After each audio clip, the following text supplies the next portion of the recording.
Mga kababayan, ngayong araw po ng linggo, June 8 na po 2025, meron tayong pinaka-latest weather update sa lagay ho ng ating panahon. Pero kung bago ka lang, please makikiusap muna ako ng isang like at subscribe at pahit na rin ng notification bell para ma-notify kita sa ating mga latest weather update at sa lagay ng ating panahon.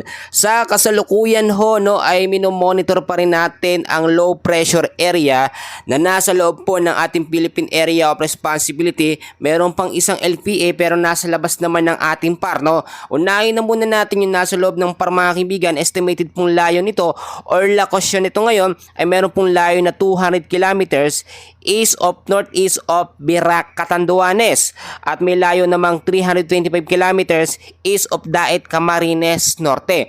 Yung isang LPA naman na nasa labas ay hindi pa naman ito nakikitaan ng tsansa na papasok po sa loob ng ating PAR. Pero etong nasa loob ng ating PAR, Philippine Area of Responsibility, ay nasa medium chance na maging isang ganap nga po na bagyo within the next 24 to 48 hours. Dahil ho sa banta ng LPA, kasama na dyan ng southwest monsoon or hanging habagat. Connected po yung dalawa na yan. Pinapalakas ng habagat ito nga pong LPA, mga kaibigan, na may kasamang mga thunderstorm pagdating po sa hapon at sa gabi. So alamin natin muna yung dami ng ulan sa mga apektadong lugar po dito sa ating bansa dahil po sa LPA at sa southwest monsoon. So meron tayong tinatawag ngayon na heavy rainfall outlook dahil po sa low pressure area at southwest monsoon. Ngayong araw po, mga kaibigan, June 8, 2025, asahan po natin ang 50 to 100 mm sa dami ng ulan ang mararanasan po sa Quezon, Camarines Norte, Camarines Sur, Catanduanes, Albay, Sorsogon at Masbate. Inaasahan naman pagdating ng Lunes, June 9, inaasahan ng 50 to 100 mm sa dami ng ulan ng mararanasan dito naman po sa Quezon, Camarines Norte, Camarines Sur, Catanduanes, Albay, Sorsogon at Masbate. So yung mga lugar na aking binanggit, pinag-iingat po sa banta ng mga pagbabaha, gain din landslide sa mga landslide prone area. So bukod dyan, mga kaibigan, dahil nga po sa patuloy na umiiral at lumalakas po na habagat kasama na ang low pressure area, apektado po ang ilang bahagi ng Luzon. Maghanda pa rin sa posibleng banta ng malawakang pag-uulan. Yung kombinasyon kasi ng LPA na sa medium chance maging isang ganap na bagyo at habagat, apektado ang ilang bahagi po ng Metro Manila, Central Luzon, partikular na po ang Bataan, Zambales, Calabarzon, Mimaropa, Panay Island, Negros Island at Bicol Region. Yung mga lugar po na aking binanggit, pinag-iingat po sa banta po ng mga pagbabahagin din sa banta ng landslide. Meron pa rin tayong tinatawag ngayon na weather update or orange warning level sa mga lugar po dito sa Metro Manila or ilang bahagi po ng Luzon.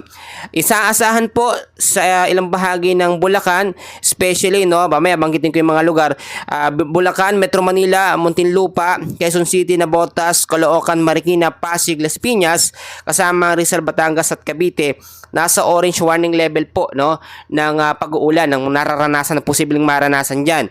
Ngayong araw din inaasahan meron tayong yellow warning level sa Pampanga, Laguna, Tarlac. Meron din naman tayong tinatawag, mga kaibigan ko, na apektado moderate to light na pag-uulan hanggang sa hapon at sa gabi dito po sa Quezon, Bataan, Zambales at Nueva Ecija. So tignan natin, mga kaibigan, yung mga lugar na apektado. Dito po sa Bulacan ay patuloy pa rin makakaranas ng mahina hanggang sa pabugso-bugsong pag-uulan, madalas nangyayari sa hapon.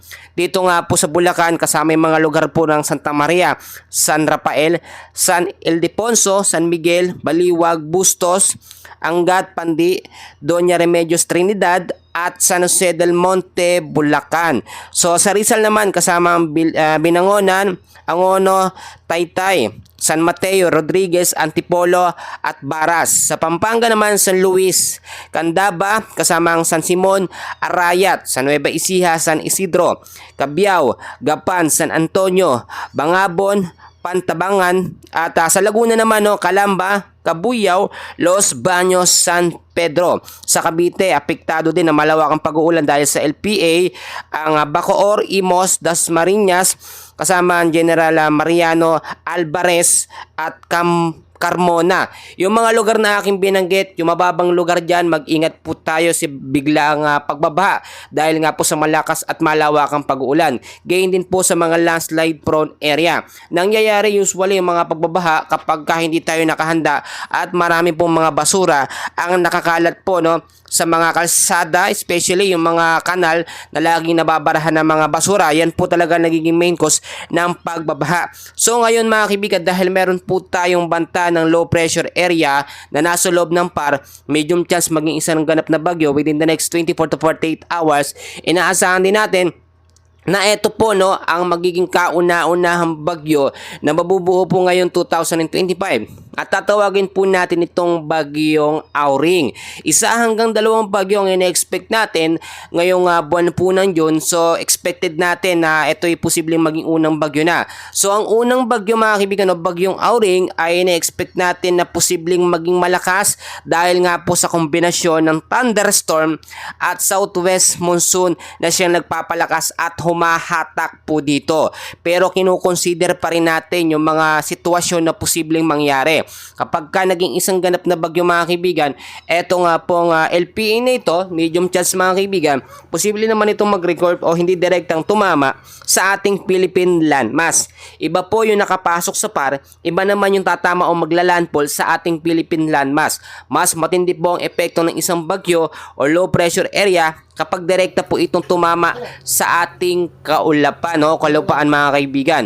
So mga kaibigan, ano ba ang dapat natin gawing paghahanda kapag merong ganitong mga pag-uulan o rainy season or mga bagyo na dumadaan sa ating bansa? So lagi po tayong manatili at nakaantabay sa lagay po ng ating panahon. So lagi naman po ako nag-update. Pangalawa mga kaibigan, mag-stock tayo ng pagkain para hindi tayo labas na labas. Ang hirap po, no?